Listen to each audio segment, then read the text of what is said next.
Salut. Donc, pour ce qui est des coups de pied retournés, je vais t'expliquer plusieurs trucs. Alors déjà, premier point, les différents qu'il va y avoir. Donc, il va y avoir par exemple le spin back et le spin hook principalement. Donc ce qu'il faut comprendre là-dessus, c'est le mouvement.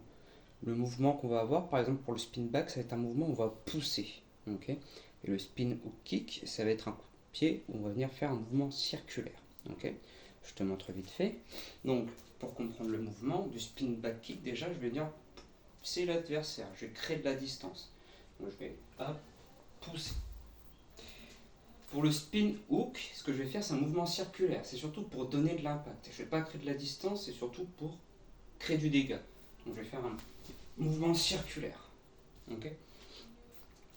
Maintenant qu'on comprend le mouvement, il faut comprendre aussi les étapes. Les étapes pour pouvoir faire le mouvement. Alors, moi je le fais en gaucher parce que j'y arrive mieux. Donc, 4 étapes toujours quasiment pour les coups de pied retournés.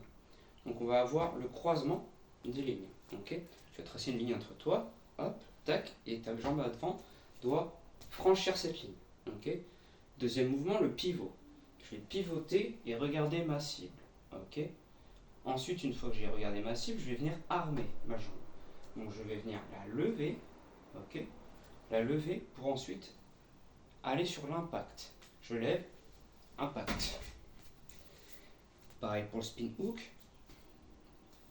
Je croise, pivote, je regarde, j'arme et je viens donner l'impact. Ensuite, une fois qu'on a fait ça, on va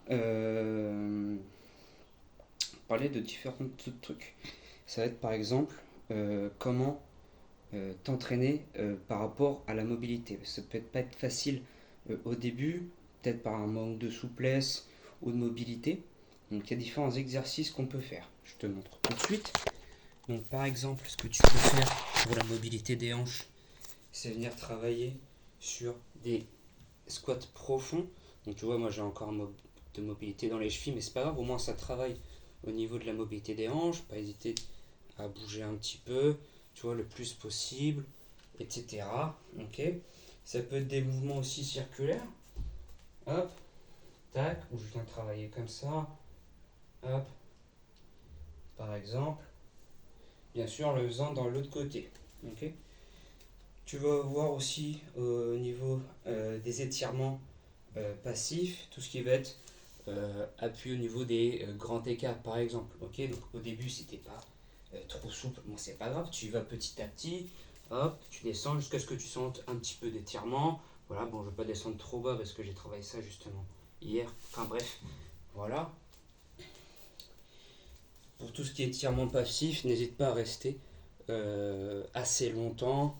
Une trentaine de secondes suffira. Répéter plusieurs fois dans plusieurs séries. Voilà. N'hésite pas aussi de travailler sur la souplesse de l'autre grand écart, c'est-à-dire celui qui est de face. Ensuite, on va aussi voir des exercices qui vont te permettre de travailler spécifiquement sur le coup de pied. Donc, ce qu'on peut faire, par exemple, tac, c'est, par exemple, si tu as un problème de stabilité ou d'équilibre, au début, ce que tu peux faire, c'est venir t'appuyer contre un mur. Donc, par exemple, je vais vouloir faire mon coup de pied, hop, je prends bien en compte les étapes, tac, je m'appuie déjà contre le mur, je pivote, je suis toujours contre le mur, toujours, hop, je lève, tac, ok. D'accord. N'hésite pas à travailler lentement, ok. Et étape par étape aussi, donc, aussi au niveau de la hauteur. Commence déjà par exemple en tapant dans les jambes, ou alors dans le corps, ou alors dans la tête. Enfin bref. Vraiment petit à petit au niveau de la hauteur. Faut pas mettre la charrue avant les bœufs, comme on dit. D'accord. Donc, j'y vais progressivement, lentement, pour comprendre le mouvement. Je m'aide du mur pour faciliter, on va dire, le truc. Je le fais plusieurs fois. Et au niveau de la hauteur, je commence dans les jambes. Si je suis à l'aise, je monte dans la cuisse, les hanches, au niveau de l'abdomen, des pectoraux, la nuque et ensuite la tête, petit à petit. Ok? N'hésite pas à répéter beaucoup de fois le coup de pied. Ok? C'est un truc qui est pas forcément facile à faire depuis le début. J'ai la chance d'avoir fait des arts martiaux très jeunes, donc forcément j'ai plus de facilité à les mettre. Ok? Donc voilà.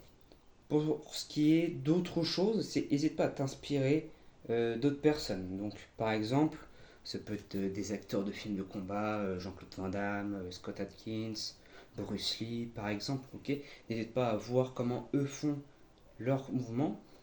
N'hésite pas aussi à regarder des combattants, tout simplement, pour voir en même temps eux comment ils placent leurs coups, avec quelle combinaison ils vont commencer, avec un 2 ils se retournent et bam, par exemple. Si ce n'est pour citer Zabit Magomed-Sharipov, on a Stephen Wonderboy Thompson, on a Anthony Pettis, Edson Barboza, il y en a plein qui en font. Ok. N'hésite pas forcément à rester focus sur le MMA pour les coups de pied. Retourner, c'est un truc qui est spécifique. Par exemple au taekwondo, au karaté, donc Shotokan ou Kyokushinkai. Ok. Vraiment, n'hésite pas à explorer et à t'inspirer de personne.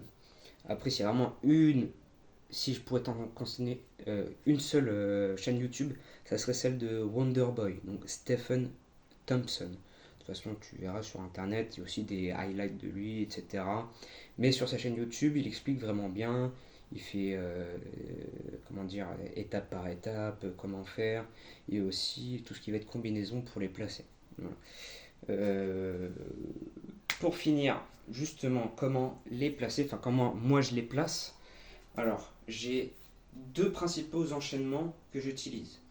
Il va y en avoir un qui est un peu défensif et l'autre qui est offensif. Donc, enfin, pour le défensif, ce que je fais en général, c'est que je vais venir faire une combinaison 1, 2. Ok.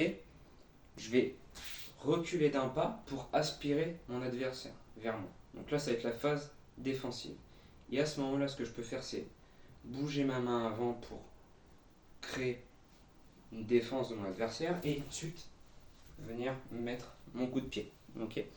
Ça, c'était pour la partie défensive. Pour la partie offensive, je vais venir par exemple faire un jab, un low kick.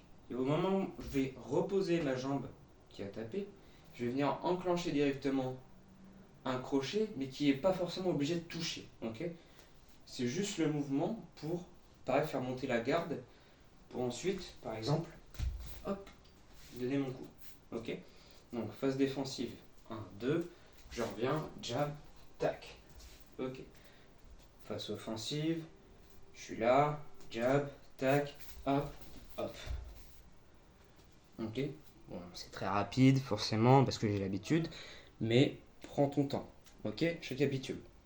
Prends ton temps, hauteur petit à petit, et aide-toi d'un mur, étire-toi, travaille ta mobilité, et inspire-toi. Ok. Bon courage.